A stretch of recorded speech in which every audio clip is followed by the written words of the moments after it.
Aujourd'hui, on va faire des choses autrement. Alléluia. Amen. On va prêcher après. J'aimerais d'abord passer à un témoignage. Après, nous allons écouter la parole de Dieu. Après, nous allons faire des présentations. Après, nous allons faire des anniversaires. Après, beaucoup de choses. Alléluia. Oh, chantons gloire.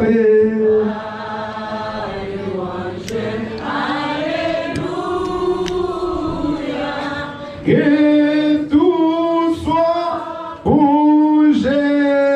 Des réalisations dans la vie de tes enfants dans cette église. Seigneur, nous savons que tu fais encore plus.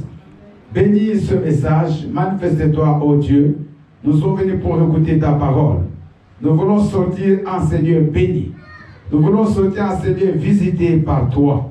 Seigneur Dieu, ta parole est claire et c'est une lampe sur notre chemin. Toi, tu puisses croître. Que ton peuple, Seigneur Dieu, voit toi et toi seul. Et que tout ce qui n'est pas de toi, Seigneur, soit détruit au nom puissant de Jésus. Que la gloire te soit rendue au siècle des siècles.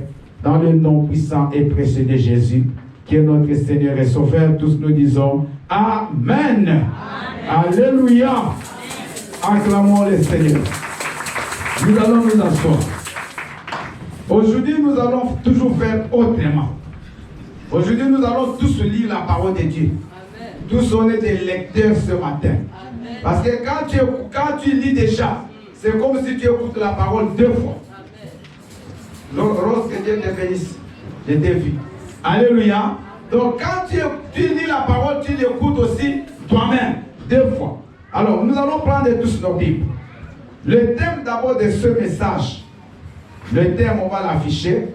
Ne nous conformons pas au siècle présent. Dis Amen. Amen. Je ne sais pas si après la prière, tu vas me dire bonjour. Mais l'essentiel pour moi, je vais prêcher la parole. Ce matin, c'est sans compromis. Amen. Amen. Et nous avons besoin d'être sauvés. Amen. Nous devons aller au ciel. Et la terre, elle va passer. Amen. Les choses de ce monde vont passer. Amen. Mais le ciel nous attend. Amen. Nous avons besoin d'aller au ciel.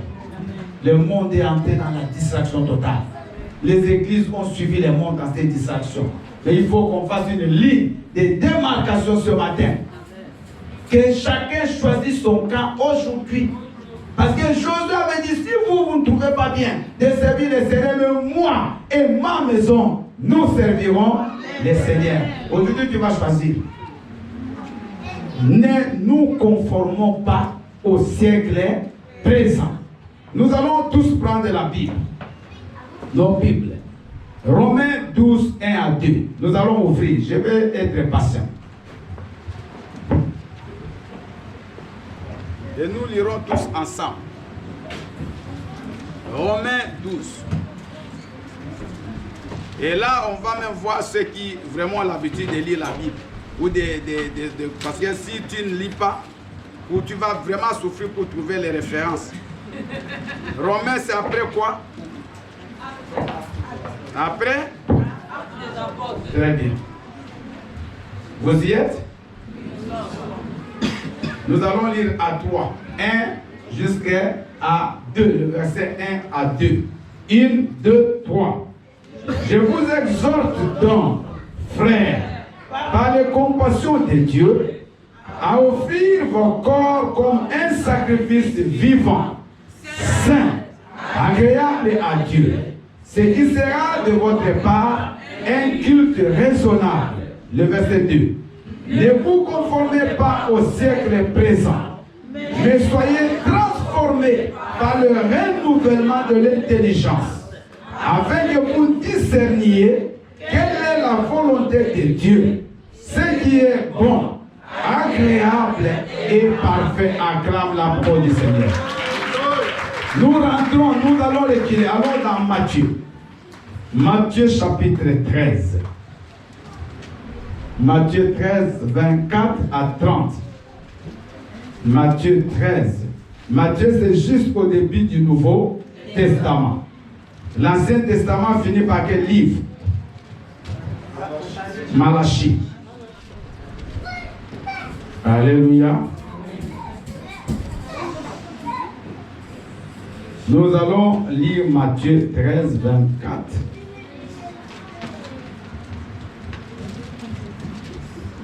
Vous y êtes? 1, 2, 3. Il leur proposa une autre parabole. Et il dit, le royaume des cieux est semblable à un homme qui a semé une bonne semence dans son champ. Mais pendant que les gens dormaient, son ennemi vint, sema des livrets parmi le blé et s'en alla. Lorsque l'herbe eut poussé et donné du fruit, l'ivraie parut aussi.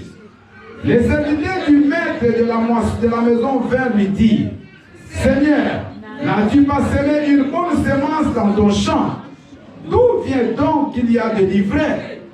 Il leur répondit, c'est un ennemi qui a fait cela. Et les serviteurs lui dirent, veux-tu que nous allions l'arracher? Non, dit-il, de peur qu'en l'arrachant l'ivraie, vous ne déraciniez en même temps le blé. Laissez croître ensemble les héros jusqu'à la moisson.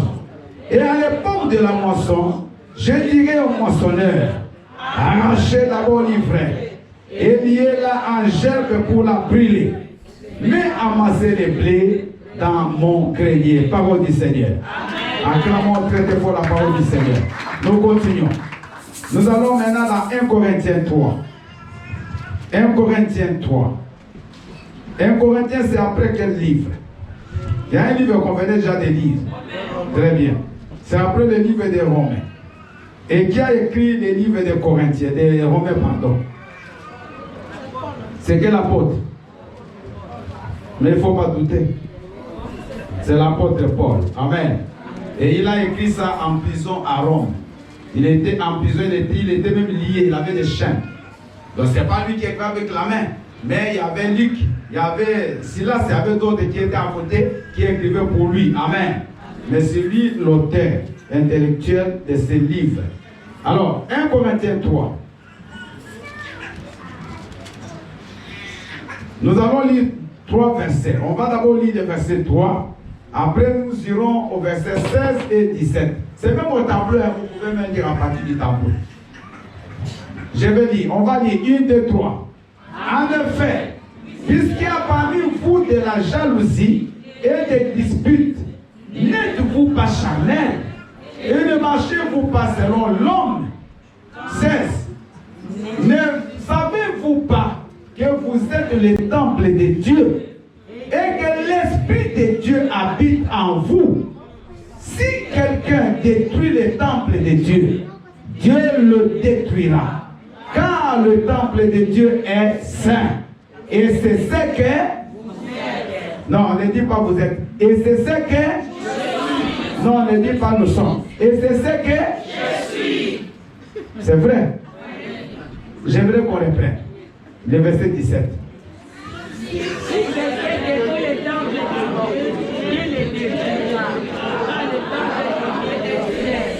Maintenant, vous mettez votre nom. Vous voyez, c'est lourd. Et c'est ce que... J'espère que c'est vrai ce que tu as dit. On va terminer par Jean 15, 19. Jean, qui a écrit le livre des Jean? Qui a écrit le livre des Jean? C'est l'apôtre Jean lui-même. Amen. Et pour la petite histoire, l'apôtre Jean, il était en exil dans l'île de Patmos, l'actuelle Grèce.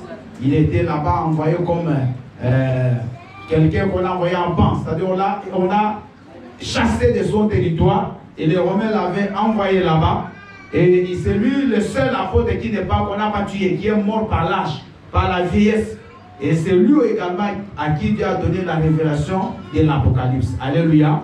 C'était dans cette île, vous ne voyez presque plus. Mais Dieu a vraiment travaillé dans la vie de cet homme. Jean chapitre 15, le verset 19. Et on va après écouter la parole du Seigneur. Jean 15. Le verset 19. Ok. Vous y êtes? Nous allons lire au nom de Jésus. 1, 2, 3. Si vous étiez du monde, le monde aimerait ce qui est à lui. Mais parce que vous n'êtes pas du monde, et que je vous ai choisi du milieu du monde, à cause de cela, le monde vous hait. Parole du Seigneur. Amen. Acclame la parole du Seigneur.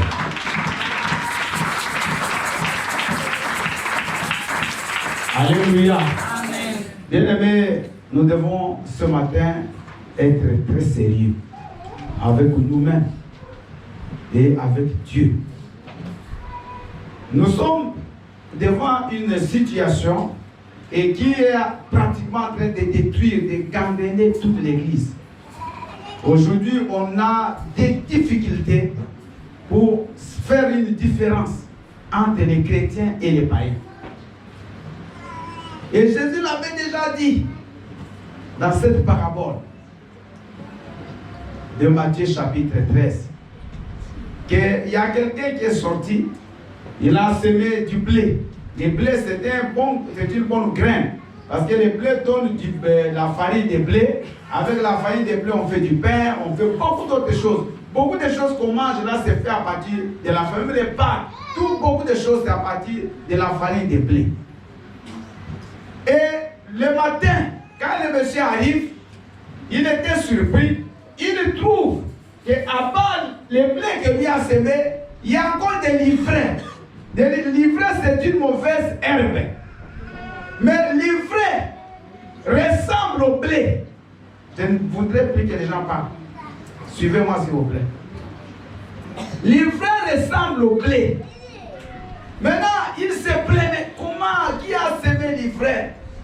Et il voulait couper l'ivraie. Les serviteurs lui ont dit quoi? Il dit écoute, si tu coupes l'ivraie, comme c'est vraiment, ça se confond. C'est avec le blé, tu risques aussi de couper le blé. Mais laisse-les grandir ensemble. Mais il y aura un moment, à la maturité, tu sauras voir que ça c'est le blé et ça c'est l'ivraie. Et tu pourras couper l'ivraie et les jeter au feu. Cette parabole fait, bien aimé, nous expliquer, je vais revenir à la base de mon message. Ça parle du royaume des cieux. D'ailleurs, tous les chapitres 13 de Matthieu, on donne que des paraboles sur paraboles. Et Jésus même les apôtres lui posent la même question, mais Seigneur, pourquoi tu parles aux paraboles? Il dit, c'est pour que les gens entendent mais qu'ils ne comprennent pas. Parce qu'il y a des gens qui sont bien aimés, envoûtés, qui sont, quand ils viennent dans les églises, le diable bouche leurs oreilles. Tout ce qu'on parle là, ils n'écoutent pas. Pendant que la parole de Dieu passe, et c'est là même avant, déjà ça, il y a la parole du semeur. Pendant que la parole de Dieu sort, lui, il est en train de penser à la maison.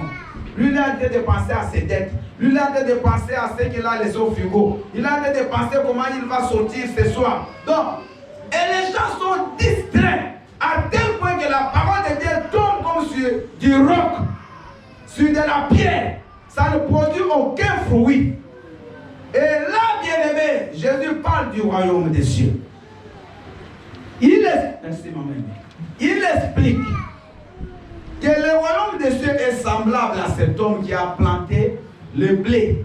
Mais au lieu qu'il récolte, qu'il ne voit que le blé, il y a encore quelqu'un qui vient planter l'ivraie. À la fin, c'est à la fin qu'on saura faire la différence entre l'ivraie et le blé. Mais la Bible dit que l'ivraie, on va l'attacher, on va la brûler. C'est le type de deux personnes qui viennent dans une église. Il y a d'autres qui viennent qui sont les blés et qui entreront au ciel. Mais il y a des gens que vous voyez dans les églises, au ciel, vous ne les verrez pas. Il y a des gens, tu as dansé avec eux dans la maison de Dieu. Ils ont même prêché la parole de Dieu. Ils ont même donné les offrandes. Ils ont fait tout ce que tout le monde fait à l'église.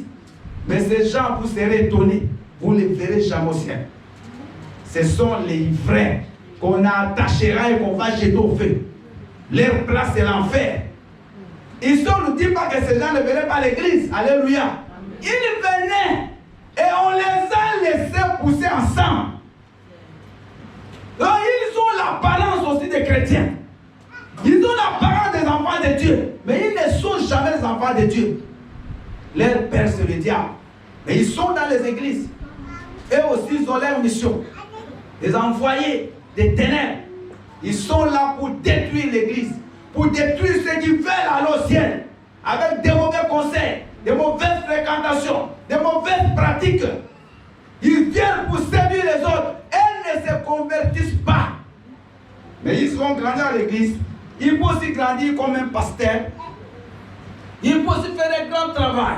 Ils peuvent aussi faire des miracles. Ils peuvent aussi servir à l'église. Mais il n'est pas de Dieu. C'est livré. Mais sa place n'est pas dans les royaumes des cieux. Sa place est à l'enfer. Mais j'aimerais te dire ce matin que tu as tout le temps. Tu peux ce matin prendre la décision que moi je vais au ciel. Ça dépend seulement de toi. Alléluia. Amen. Alléluia. Amen. Bien aimé, écoutez-moi, Dieu n'a pas. Ça ne lui fait rien. Vous pouvez être 10 000. Parce qu'aujourd'hui, les gens, c'est en nombre qu'ils croient que Dieu agit. Parce qu'aujourd'hui, c'est les chiffres. C'est même plus la spiritualité. C'est même rien de Dieu. Mais maintenant, vous êtes combien? Nous, on est 10 000. Donc, comme ils sont 10 000, ils iront au ciel. Et vous là-bas, nous on est 20, là Dieu ne le connaît pas. Bien aimé, ça c'est vous qui le croyez. Dieu n'est pas dans les chiffres. Dieu n'est pas dans le nombre. Vous voyez, dans notre église, on ne compte pas les gens. J'ai déjà interdit ça. Même les protocoles sont là, ils ne comptent jamais. Alléluia. Amen. Parce que Dieu a frappé les enfants d'Israël. Parce qu'ils ont fait les dénombrements. Même à l'époque de David, il a frappé. Il a donné des grands fléaux. Ça donne l'orgueil. Nous on est autant, nous on est bien aimés, ça c'est rien. L'essentiel est que les gens marchent selon la parole de Dieu. Que les gens changent leur comportement. Ce qui est important, c'est le comportement. Ce n'est pas les dons du Saint-Esprit. Les dons c'est quoi? La Bible dit que les dons disparaîtront. Allez lire 1 Corinthiens 12, allez jusqu'à 1 Corinthiens 13. Et d'ailleurs, regardez, on commence avec les dons 1 Corinthiens 12. Mais dans 1 Corinthiens 13, on dit, mais de tout ce qui est précède là, il y a 3 choses qui demeurent. L'amour, la foi et l'espérance. 3 choses. Les autres là. Parce qu'il y a des gens qui croient que parce qu'ils prophétisent, qu'ils vont aller au ciel. Est-ce que les démons ne prophétisent pas? Quand vous regardez les films des marabouts, les Nigériens là, les marabouts ne parlent pas langue. Ils parlent aussi à langue, non? Ils font aussi des grimaces. D'ailleurs, moi, je ne peux pas prophétiser en grimaçant. Ça, c'est déjà des signes des marabouts, des pitons. Est-ce que les pitons, vous connaissez l'histoire du piton? Dans les livres des Actes 16, la femme là qui parlait, qui prophétisait, et disait aux gens, Paul là qui se met au nom de Dieu, suivez-les. Paul s'est tout et dit, piton, sors, serpent. Alléluia. Même les serpents parlent. Les serpents n'ont pas parlé à Ève. Les serpents peuvent parler. Bien aimé, écoute-moi. Ce n'est pas les dons spirituels qui font de toi un homme de Dieu. Mais c'est ton comportement. Comment tu parles? Quel est le langage que tu utilises? Tu as un langage même, on ne comprend même pas. Quand tu parles, tu blesses les gens. Quand tu ne sors de pas que tu insultes. Même tu pries, mais tu insultes les gens. On a parlé de la jalousie, des disputes. Tu es toujours dans la jalousie. Quand tu vois quelqu'un qui a Dieu le bénit, tu es jaloux. Mais tu es à l'église. Il y a des gens, tu ne parles jamais avec eux. Mais tu es dans l'église. Et tu crois que tu vas aller au ciel? Bien aimé, vous jouez avec votre salut. Aujourd'hui, mes sœurs et frères, nous devons sortir du monde. Amen. La Bible dit ne vous conformez pas au siècle présent. Amen. Ce siècle a son système. Le siècle présent, c'est tout ce que nous voyons à la télé. Aujourd'hui, les gens veulent s'habiller comme les gens de la télé. Les gens veulent faire comme les gens de la télé. Si tu as fait des choses avant, que tu connais ce Christ, c'est bon. Mais si maintenant que tu connais Jésus, mais tu veux vivre comme les gens du monde vivent, il n'y a pas de différence. Tu vas dans les endroits que les païens vont. Tu vas, bien aimé, tu quittes ici la nuit, tu vas dans les bois de nuit. Tu vas, tu danses pour le diable. Tu danses pour lui. tu chantes pour lui, tu deviens ivrogne la nuit pour le diable. Et le matin, tu es à l'église. Et tu es livré. Et tu vas continuer à grandir. Un jour, on va t'attacher et tu vas aller en enfer. Et un enfant de Dieu doit savoir qui il est. On ne peut pas suivre les 2 maîtres à la fois. C'est impossible. C'est comme quelqu'un qui aime 2 femmes. Il est fou. Comment tu peux aimer 2 femmes? Alléluia. Est-ce que c'est possible que tu aimes 2 femmes? Est-ce que les hommes qui sont là, tu peux aimer 2 femmes? Et toi, femme, tu peux aimer 2 hommes? Donc il y a un qui va commencer à les mentir. Alléluia. Tu sais bien que lui là, c'est 2e, comment je ne sais pas comment terme vous utilisez là. Donc, dans la vie, il faut que tu choisisses un camp. Il n'y a pas deux. Il n'y a pas de compromis. Ou c'est Dieu, ou c'est le monde. Mais si tu choisis le monde, tu abandonnes Dieu. Et si tu choisis Dieu, tu abandonnes le monde. Nous avons lu là-bas que nous sommes dans le monde, mais nous ne sommes pas. Il y a une différence.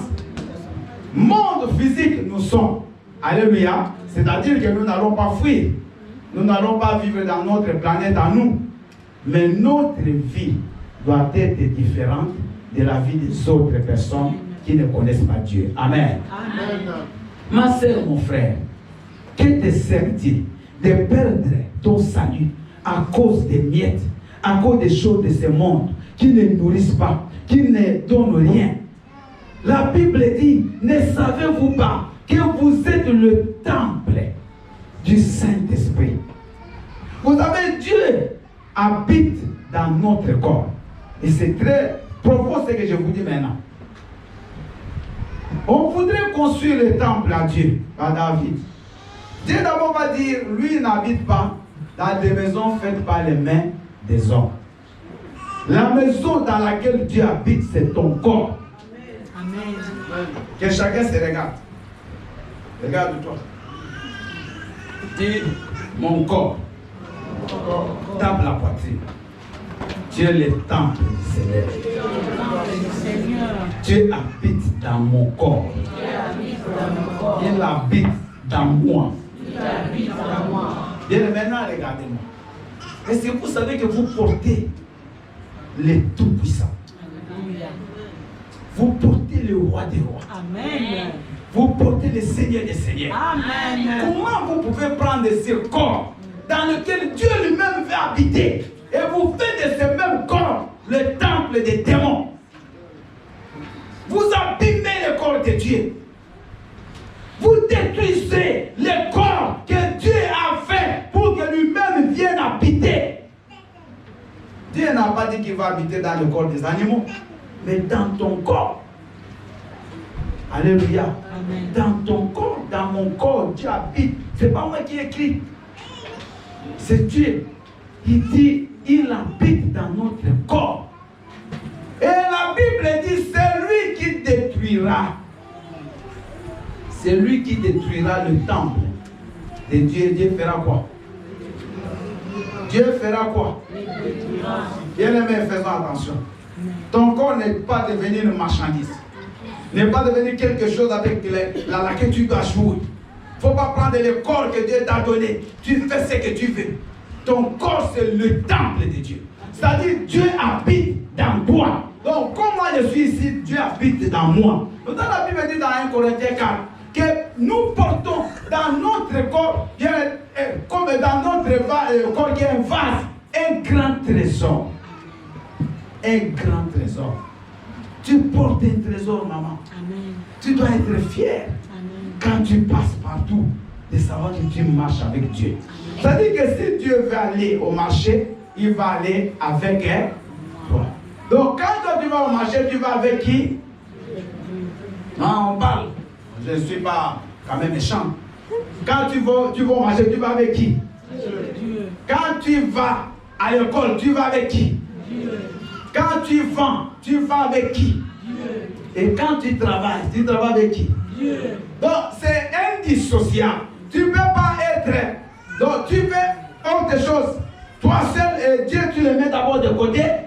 Maintenant après tu les reprends. Ça ne peut pas se faire. C'est ce que souvent nous faisons. Nous prenons Dieu, dit bon Dieu, tu m'attends. Tu restes là. Moi, je vais d'abord fumer. Attends-moi là. Je vais d'abord me droguer. Attends-moi là, je vais faire l'impudicité. Attends-moi là, je vais faire tout ce que vous faites. Je vais tricher à l'examen. Il y a des grands tricheurs. Vous allez voir un enfant de un grand tricheur. Quand il est là, même les yeux peuvent lire l'affaire de l'autre. Et quand tu triches Dieu, il est là. Maintenant, qu'est-ce qui se passe? Quand tu détruis le corps, Dieu devient triste.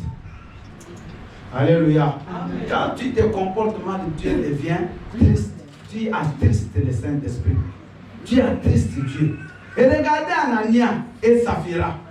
Ils vont venir, ils vont avec décision de tromper à Dieu.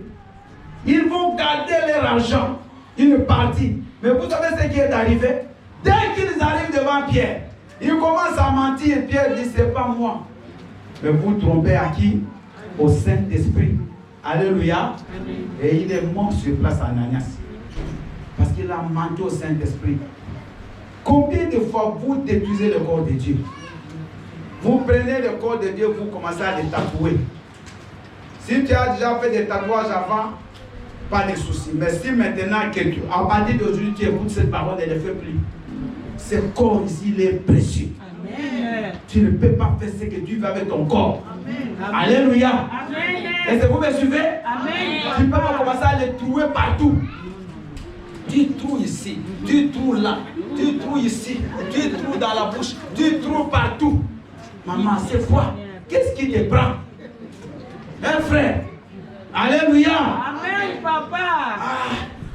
Pasteur. Non, je dis, il faut qu'on change. Amen. Il faut qu'on donne la place à Dieu. Amen. Il faut qu'on l'honore. C'est pour ça l'apôtre Paul a dit que désormais, ce n'est plus moi qui vis, mais c'est Christ qui vit en moi. Donc, chaque fois le matin, quand tu veux venir à l'église, quand tu t'habilles, dis, Seigneur, regarde comment je suis habillé. Est-ce que je t'honore? Regarde-toi un peu au miroir. Toi, tu viens à l'église comme tu vas dans une boîte de nuit. Tu crois que tu viens voler les gens ici? Ici, ce n'est pas un endroit pour venir chercher des hommes. Amen. Vous me suivez? Amen.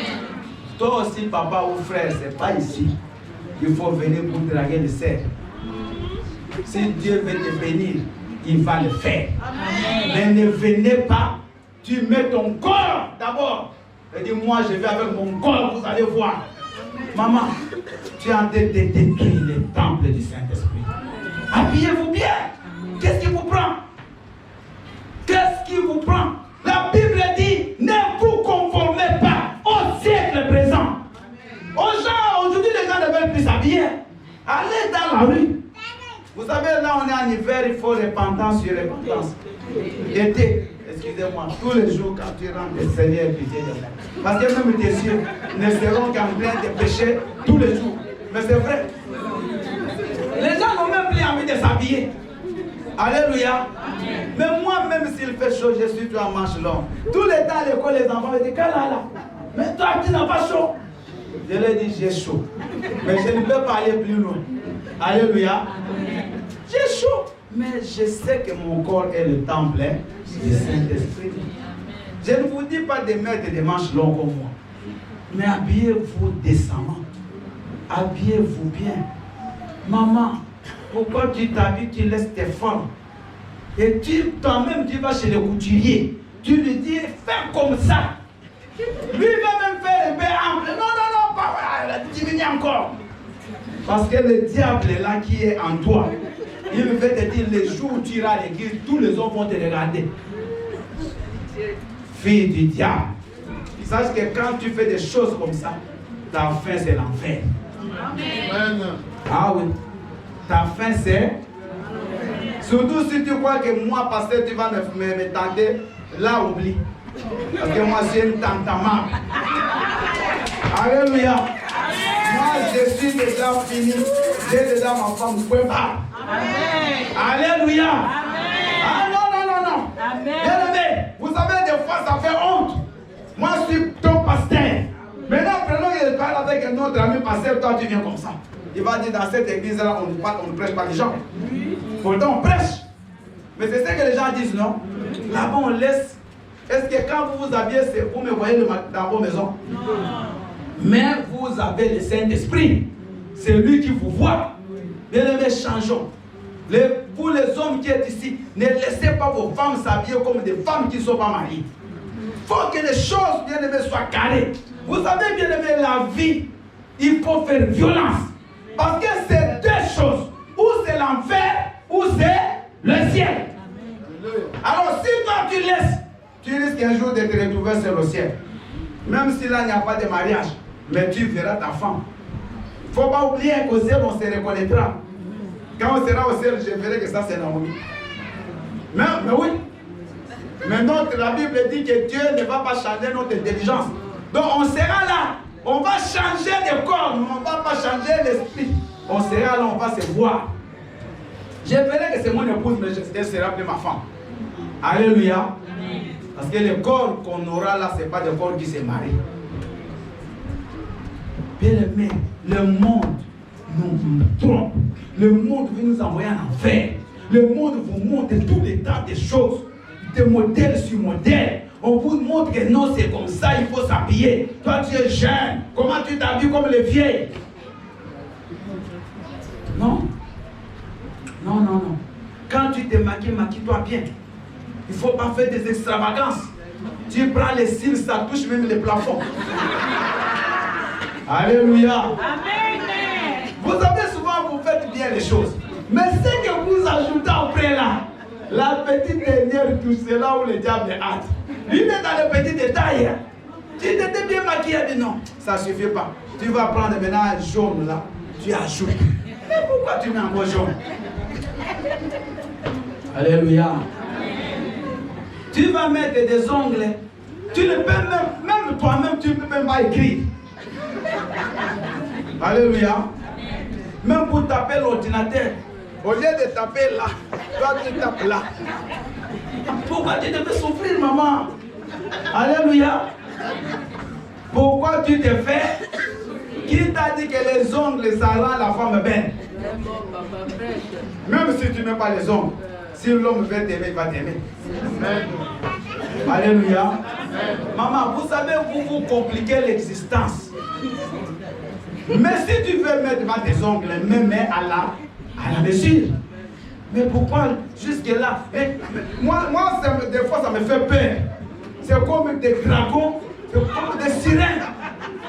Mais je vous dis, frère, moi quand je vois qu'il y a des longues, j'ai même peur des fois. C'est comme quelqu'un qui la nuit sort, il va étouffer les autres. Aujourd'hui, c'est aujourd'hui. Est-ce que ça passe? Alléluia. Alléluia.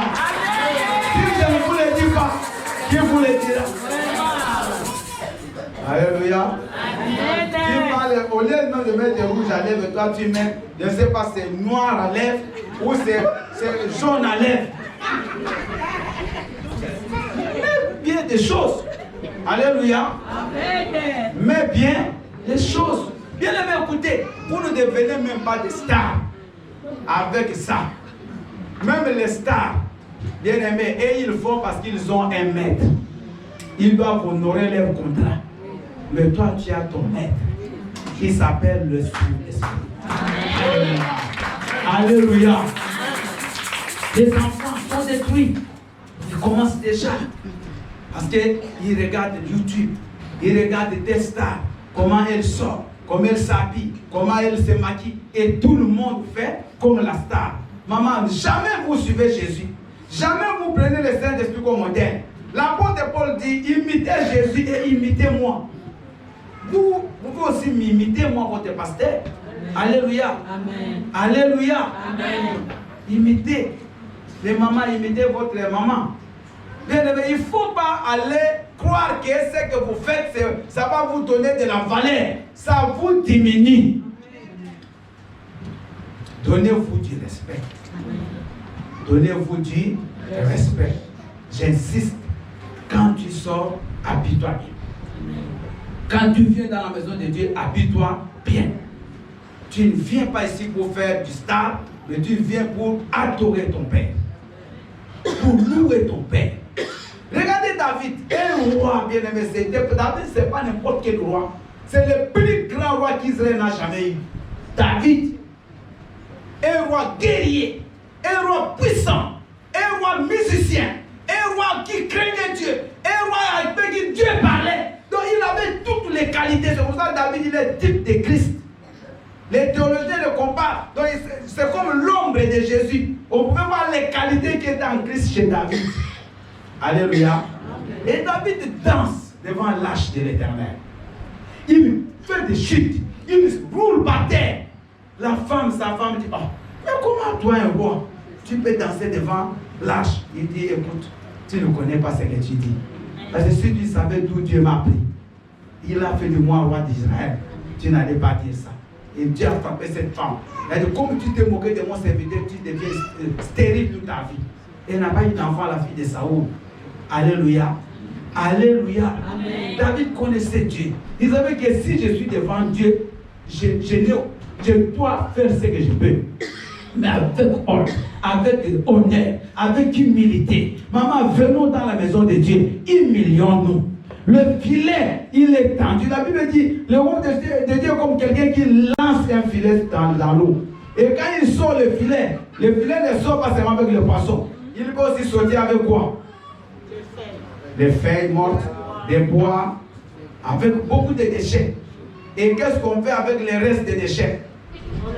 Vous voyez les gens qui font la pêche, chaque fois ils lavent le filet. Ils vont jeter tout ce qu'on ne peut pas consommer dans l'eau, ils vont retourner ça. Alléluia. Amen. Et la même chose Dieu va faire. Les jours où tu seras devant le jugement, maman, tu ne me verras pas. Chacun sera seul ces jours-là. Mais la Bible dit chacun va payer pour ses œuvres. Chacun payera. Maman, comment tu vis avec ton mari? Est-ce que tu as le respect? Maman, papa, tu respectes ta femme? Il y a des gens, ils respectent aucun respect pour sa femme. Aucun respect pour son mari. Quand il parle à son mari, mais comme il parle à son enfant, ton mari n'est pas ton enfant. Amen. Alléluia. Amen. Ta femme n'est pas ton enfant. Ce n'est pas la fille là que tu dois dire, va m'acheter du pain. S'il te plaît, chérie, tu peux m'acheter du pain? Un peu de respect. Amène-moi à manger. Oh, mais tu parles à qui? Alléluia. Amen. Amène-moi à manger. Et tu finis même au dessert, tu finis de manger, tu ne te débarrasses pas. Quand on te dit, ah papa, tu n'as pas débarrassé, que ce soit la dernière fois. Aucun respect pour la femme. Alléluia. Amen. Et tu t'appelles aussi papa nouveau. Papa chrétien. Papa bien aimé. Le monde a sa façon de faire. Mais nous ne devons pas nous conformer. Parce que dans le monde, la femme, c'est elle qui doit tout faire, qui doit servir. Mais nous sommes des chrétiens. La Bible dit ne nous conformons pas au siècle présent. Amen. Alléluia. Amen. Alléluia. Amen. Bien-aimé, tu veux apprendre une fille, mais va chez les parents. Aujourd'hui, rien. Tout le monde fait ce qu'il veut. On est en couple. Quel couple? Fais les choses bien. Alléluia. Amen. Que les gens quand même te connaissent. Bien aimé, écoutez-moi. Ça c'est le monde. Nous ne sommes pas de ce monde.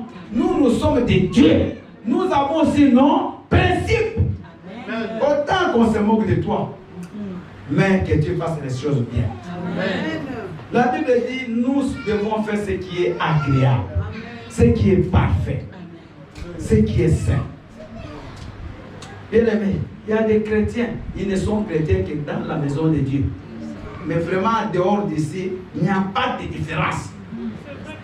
Il y a même des gens qui disent, mais moi je ne suis pas pasteur, c'est mon mari qui est pasteur, c'est mon mari qui est modérateur, c'est mon mari qui est protocole. Moi je ne suis pas là. Ah, donc si ton mari est protocole, toi tu es qui? Même si tu ne peux pas me dire si tu es chrétien. Alléluia. Amen. Frère Patrice avait chanté. J'ai cherché le monde, je l'ai trouvé dans l'église. Mais l'église, il y a des gens qui sont des païens, qui font des bonnes choses. Je ne dis pas parce qu'ils font ça, ils vont aller au ciel. Parce que la foi, la Bible dit on est sauvé par la foi. Par la grâce au moyen de la foi. Ce n'est pas par les œuvres. Mais ils font des bonnes choses. par rapport à nous qui avons toujours le nom de Jésus. Aujourd'hui, on reconnaît les gens, l'appartenance à Christ seulement par la grosse Bible, par de grosses croix, par je ne sais pas quoi, des longs, peut-être des robes jusqu'au sol, mais ça n'a rien à voir. Le comportement. Maman, toutes les femmes mariées ici, allez lire 1 Pierre 3. Toutes les femmes mariées, un devoir. Et un jour, je vais commencer à vous poser des questions l'une après l'autre. Mais en particulier, 1 Pierre 3 dit ceci, femmes, même si vous ne pouvez pas gagner vos maris en leur prêchant la parole, mais gagnez-les par votre comportement. Alléluia. Amen. Il est vivant. Il est ressuscité. Changeons le comportement. Vivons comme des chrétiens. Ne soyez pas des chrétiens durs de clés, des chrétiens méchants, des chrétiens jaloux, des chrétiens envieux. Tu es envié. Tu ne veux pas voir quelqu'un avec une belle chose. Ton cœur bien-aimé, ça commence à s'emballer. Ah, pourquoi lui? Pourquoi pas moi? Quand quelqu'un se marie, pourquoi c'est lui qui se marie pas moi? Maman, ça c'est l'envie. Et Dieu ne peut pas te bénir. Alléluia. Amen. Alléluia. Amen. Sois dans la joie quand notre sœur est bénie. Amen. Quand ton frère est béni. Amen. Parce que ton tour aussi. Amen. Parce qu'elle a fait quoi? Elle tourne et les paniers continuent également à tourner. Maman, ça viendra ton tour. Mais sois dans la joie. Quand les enfants des autres ont les bacs, ils ont des brevets, acclame le Seigneur. Toi, tu es là. Oh, lui, là, il est bac. Mais mon fils, là, lui, ne fait que la prison sur prison. Mais ce n'est pas le problème de cette maman-là. C'est ton problème. Comment tu as éduqué ton enfant? Alléluia. Amen. Ah oui. Chacun va récolter le fruit de ce qu'il sème. Toi, tes enfants, à l'église, ils ne viennent jamais. Toi, tes enfants, tu ne parles jamais de Dieu à la maison. Tu ne pries jamais avec tes enfants à la maison. Tu as même peur de leur parler de Jésus. Maintenant, quand ces enfants commencent à aller voler, ils commencent à aller, je ne sais pas où, tu vas dire que c'est Dieu qui est contre toi? Non, maman. Alléluia. Amen. Tu es dans le monde, mais tu n'es pas du monde. Tu ne dois pas copier les choses du monde. Tu ne dois pas vivre comme les mondains. Maman, changeons. Papa, changeons. Que les gens qui nous voient dans la rue, même s'ils nous voient de loin, même s'ils ne nous connaissent pas, mais quand ils commencent à parler avec nous, quand ils voient nos actes, que les gens disent que réellement cet homme connaît Dieu. Bien aimé, dans nos immeubles où nous habitons, la plupart des gens habitent des immeubles. Tu es dans ton appartement. Mais il y a beaucoup de gens dans cet immeuble-là. Ils te connaissent comme qui? Alléluia. À l'école où tu travailles, où tu étudies, au travail où tu es, on te connaît comme qui? Ce qu'on dit de toi là où tu travailles, c'est ce que tu es. Bien que tu ne me diras pas le contraire. Si on travaille, on sait que tu es vraiment méchant, c'est-à-dire que tu es aussi méchant. Ce qu'on dit de toi dans ta maison, c'est ce que tu es. Vous voyez, je peux aujourd'hui dire, bon, on va quitter à l'église aujourd'hui à 15h. Même si tu as envie de fumer, tu ne vas pas fumer. Les fumeurs, vous entendez, non? Les fumeurs, l'église.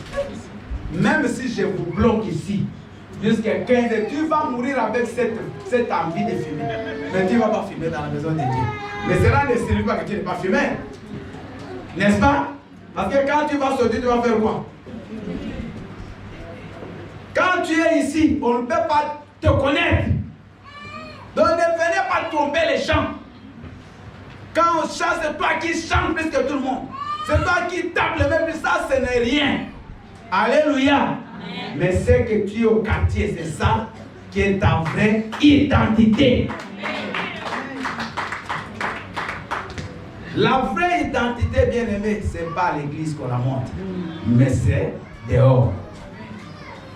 Qu'est-ce que les gens disent de toi? Et pour terminer, pendant la semaine, on va travailler sur ça. Pour terminer, vous voyez le mot Christ. Christ, la chrétien. Ce n'est pas les chrétiens qui se sont donnés ces sobriquets. C'est les païens qui les ont appelés chrétiens. Des païens. dans la ville d'Antioche, pour la première fois, on cite ce mot de chrétien. Parce qu'à l'époque, à l'église primitive, les gens qui avaient cru, ils habitaient ensemble. Parce qu'il y avait tellement de persécutions. Et ils habitaient soit hors de la ville, dans des camps. Mais les gens qui ne priaient pas, quand ils observaient le comportement de ces gens-là, ils ont dit, ah, mais ces gens sont comme Christ. Vous voyez d'où vient le mot chrétien? Ils sont comme un Christ. Ce n'est pas eux-mêmes. Mais leur comportement a fait que les autres les appellent par cette identité de Jésus. Ton comportement parlera plus. Donc, vous voyez, aujourd'hui, dans beaucoup d'églises, les gens ne viennent pas. Les gens ne croisent pas. Il n'y a pas beaucoup de nouveaux. Parce que nous qui venons, on est déjà des obstacles. Au quartier, tu as déjà interdit aux gens de venir te suivre. Alléluia. Il y a un monsieur que je connais qui prie dans une église qu'on appelle néo-apostolique. Je ne sais pas si vous connaissez cette église. Il était premier diacre. Mais un monsieur qui crée des troubles au quartier, vous n'avez aucune idée. Un jour, il y a une maman, sa voisine qui dit, mais toi, vraiment, je ne peux pas venir dans ton église. Il dit, tu parles au premier diacre. Tu sais que je peux te fermer le ciel. Bien, des gens qui disent des choses qu'ils ne comprennent pas. Donc, ils font les péchés, mais on ne peut pas lui parler. Ils sont dans les églises, on ne peut rien leur dire. Quand vous sautez ici, vous avez fait l'église B dehors. Moi, je ne sors jamais, vous ne voyez jamais là-bas. Mais quand vous venez d'écouter la parole, quand tu vas au centre évangélique, Réconda Restauration B, là, je donne le nom, la B. Tu commences même à critiquer les gens qui sont dans l'église. Et tu les critiques même dehors, en sortant. Mais ce n'est pas normal. Vos petits groupes-là que vous faites, c'est pour critiquer l'autre. Donc vous vous critiquez entre eux. Toi tu vois qu'elle parle de oh, et toi aussi tu critiques. Comme toi tu les critiques, eux aussi tu critiques. Vous vous critiquez. Vous faites des petites réunions, des choses qui n'ont rien à voir avec Dieu. Vous faites des plans diaboliques. Bien-aimés, faites attention. Le Seigneur est avec nous. Celui qui détruira le temple du Saint-Esprit, Dieu le détruira. Amen. Je vais m'arrêter par cette parole. Si tu détruis ton corps, Dieu t'est. Ce n'est pas moi qui l'ai dit. Ton corps, ce n'est pas ton corps. C'est le temple du Saint-Esprit. Chaque fois que tu fais quelque chose, sache que c'est le corps, ce corps ici, c'est la maison de qui? De Dieu. Le même respect que tu donnes quand tu viens dans cette maison, le même respect que tu dois le donner à ton propre corps. Alors pour terminer, est-ce que le corps de Dieu peut être sale? Le corps où Dieu habite, ça peut être sale. Maman, papa, sois propre. Alléluia. Je ne sais pas si vous comprenez. Tu portes le grand roi et tu salis ton corps par des boissons inutiles, par des choses qui détruisent ton intérieur. Tu prends la drogue, tu prends l'alcool, tu souilles le corps. Et mais qui est le temple de Dieu. Dieu, il est malheureux pour toi. Dieu, il se met en retrait, bien aimé. Et surtout, vous voyez, Dieu n'agit pas dans la vie de beaucoup de gens. Tu as vu de la haine. Tu es toujours en colère avec les autres. Tu ne penses qu'à faire du mal aux autres. Dieu n'est pas avec toi. Un corps comme ça, comment Dieu va habiter? Alléluia. Amen. Un menteur. Au travail, tu mens. Tu mens partout. Tu n'as jamais dit la vérité. Même à moi, pasteur, tu m'as menti, je ne sais pas combien de fois. Maman, Dieu ne peut pas habiter dans le corps d'une personne comme ça. Craignons Dieu. Dis Amen. Amen. Papa, la conclusion, tu l'avais aimé? Oui, j'avais dit ça. Nous sommes dans le monde, ça c'est la conclusion du message. Mais nous ne sommes pas du monde. Il y a une différence. Être dans le monde et être Dieu. Alléluia. On n'appartient pas au système de ce monde, même si nous sommes dans le monde physique. Il y a une différence. Le monde, quand il dit aller à gauche, si Dieu dit va à droite, toi va à droite. Ne dis pas, comme on le dit souvent, que si tu vas dans un endroit, tout le monde danse à gauche, toi aussi danse. Ça, c'est le système du monde. Si tout le monde danse à gauche dans le mal, toi danse à droite. Imitons donc Christ. Nous devons imiter Jésus. Bien-aimés, vous ne verrez personne à la porte. Vous dire, maman, tu es mal habillée. Vous ne le verrez jamais. Mais que toi-même, avec le Saint-Esprit, tu te contrôles avant de sortir. Pas seulement pour venir à l'église. C'est ta vie. Ta vie, c'est un évangile. Partout tu passes, tu es la lumière. Alléluia. Amen. Parce qu'il y a des gens au travail, mais c'est une autre personne. Habillé vraiment païen. Mais c'est seulement l'église, il s'habille bien. Est-ce que le Saint-Esprit va entrer dans ton corps, dans la maison de Dieu? Tu sors avec lui le matin, non? Tu rentres aussi avec. Donc partout tu es avec qui? Je savais que ça ne va pas vraiment. On n'allait pas, mais ce n'est pas grave. L'essentiel est que la parole de Dieu elle est sortie. Comme elle est sortie brute. Maintenant, c'est à chacun de nous à faire ce que la parole a dit. Amen. Que celui qui a des oreilles pour entendre, que celui qui a un cœur pour en comprendre, que le Seigneur vous bénisse.